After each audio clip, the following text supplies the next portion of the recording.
নমস্কার, কেমন আছেন সবাই? আশা করি সবাই ভালো আছেন। আমি সুদেশনাজ রান্নাঘর অ্যান্ড ব্লগের আরও একটি নতুন ভিডিও নিয়ে হাজির হয়েছি আপনাদের সামনে। পৃথিবীর যে প্রান্ত থেকে ভিডিওটি সামনে পাচ্ছেন প্রত্যেককে আমার এই ভিডিওতে প্রথমে ওয়েলকাম জানাই।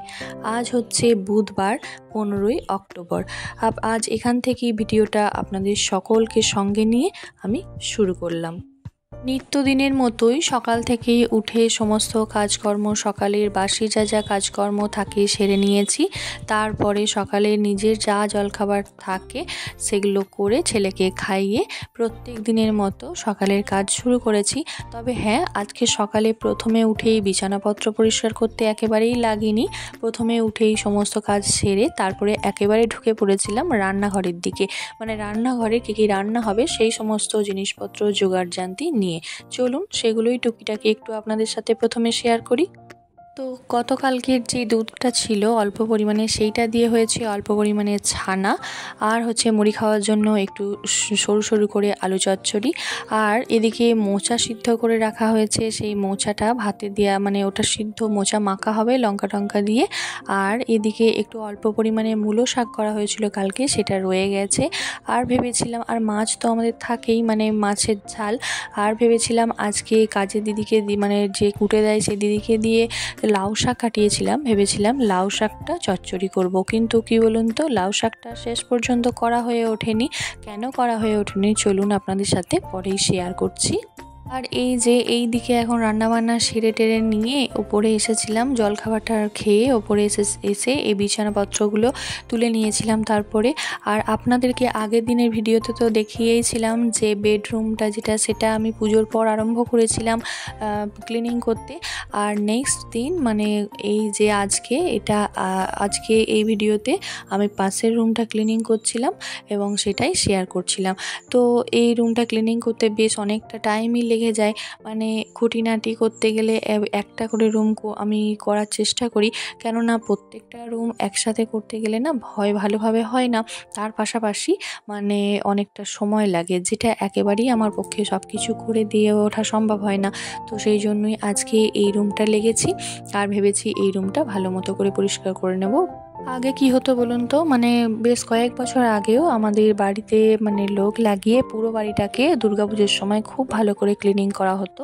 কিন্তু এখন যেহেতু আমি ওপরতলাটা সম্পূর্ণভাবে নিজে করি, তাই মানে ওপরতলাটা কোনো লোক লাগিয়ে করা হয় না, আর নিচের তলাটায় লোক লাগানো হয়েছে। আর এটা এখন আর দুর্গাপুজোর সময় করা হয় না, কালী পুজোতে মানে বাড়ির পুজোতেই করা হয়। আর নিচের তলাটা সম্পূর্ণভাবে লোক লাগিয়ে মানে পুরো ভালোভাবে ডিপ ক্লিন করা হয়। আর ওপরতলাটা যেহেতু আমি প্রায় করি, মানে মাসে মাসে করে থাকি, তো সেই জন্য ওপরতলাটায় আর আমি লোক লাগিয়ে করি না।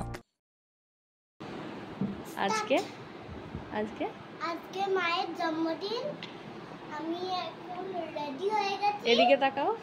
রেডি হয়ে গেছি। আমরা সবাই মিলে বিরিয়ানি খেতে যাব।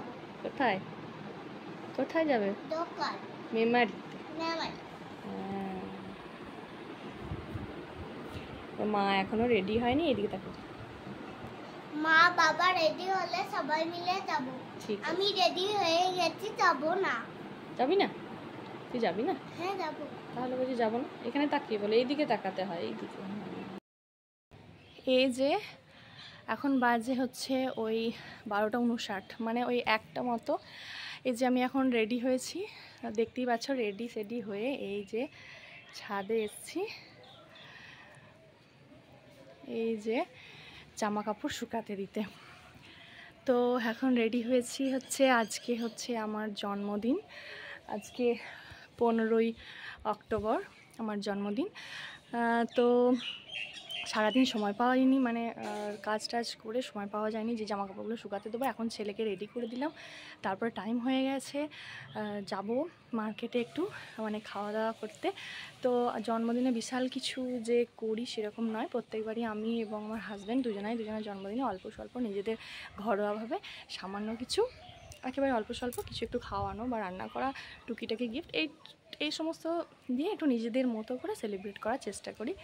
তো সকালবেলায় উঠে হাজব্যান্ড বলল যে আজকে জন্মদিনের জন্য খাওয়াবে।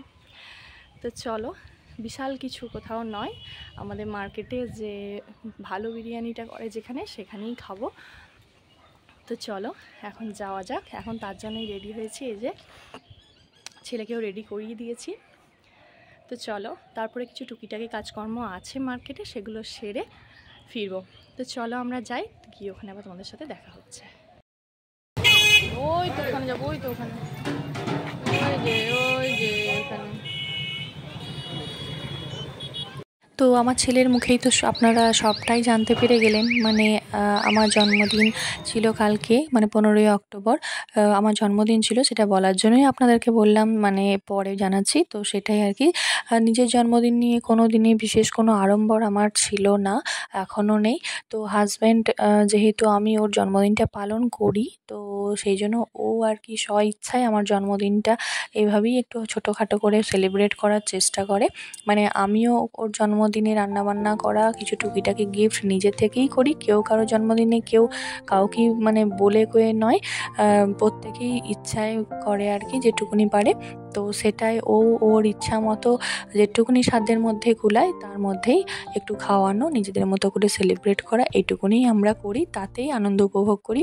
বিশাল কিছু মানে আয়োজন আড়ম্বর কোনো দিনই করিনি, আর এখনও পর্যন্ত হয় না। তো একটা দিন এইটুকুর মধ্যে দিয়ে বেশ ভালোই লাগে, নিজেরও একটা আনন্দ মনে মনে হয় অবশ্যই, প্রত্যেকেরই। আমার তো সেটাই মনে হয় যে জন্মদিনটা একটা স্পেশাল দিন, যদি একটুখানিও অন্যরকম হয় তো বেশ ভালোই লাগে। তো যাই হোক, পুজো তো প্রায় দোরগোড়ায় চলেই এলো। মানে পুজো বলতে এদিকে দীপাবলি, মানে আমাদের বাড়ির পুজো দোরগোড়ায় চলে এলো। তো কাজের তো কিছু কম নেই, এবার সারা দিন চলবে এখন খাটনি। এই যে দেখছেন, এই পুজোর জামাকাপড়গুলো পরা হয়েছিল, এইগুলো কাচা হয়েছে। তো আমার হাজব্যান্ডের এই শার্ট দুটো গত আগের দিন কাচা হয়েছিল, তো সেই দুটো ভাঁজ করা হয়নি, তো সেই দুটোই আমি এখন ভাঁজ করে নিচ্ছি।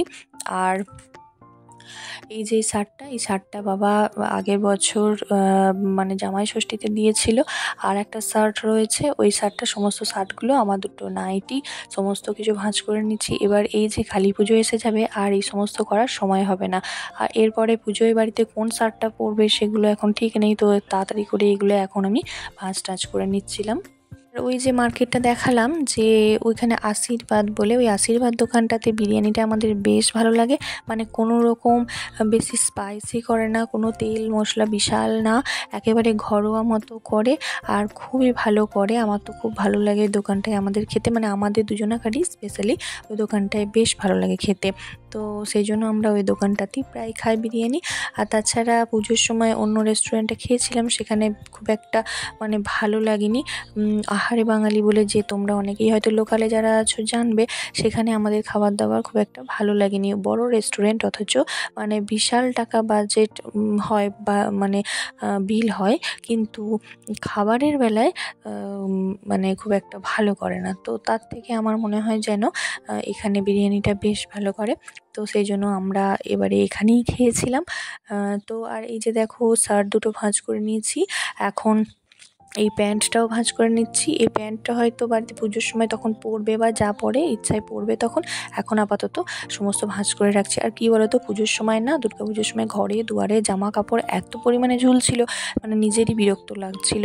আর পুজোর সময় ধরো কোনো রকম ক্লিনিং আমি করি না, তবে পুজোর জিনিসপত্র যেগুলো দুর্গা পুজোর, সেগুলো আমি যেদিন যেমন পরেছি পরের দিনই টুকটুক করে কাছাকাছি করে না সমস্ত কিছু ভরে দিয়েছিলাম, বলে জানো তো খুব একটা চাপটা পড়েনি, মানে প্রেসারটা এবারে পুজোয় ওই যে আমি বুঝতেই পারিনি, মানে পুজোর জামাকাপড় যে কাছাকাছি পুজোর পরে হয় না, সেগুলো একেবারেই বুঝতে পারিনি। মানে এগুলো কেচে রোদে দিয়ে যা ছিল সমস্ত কিছু একেবারে আলমারিতে ভরে ফেলেছিলাম, তাই বোঝা যায়নি। তো যাই হোক, আজকে ভিডিওটা এখানেই শেষ করলাম। ভালো থাকো সকলে, সুস্থ থেকো।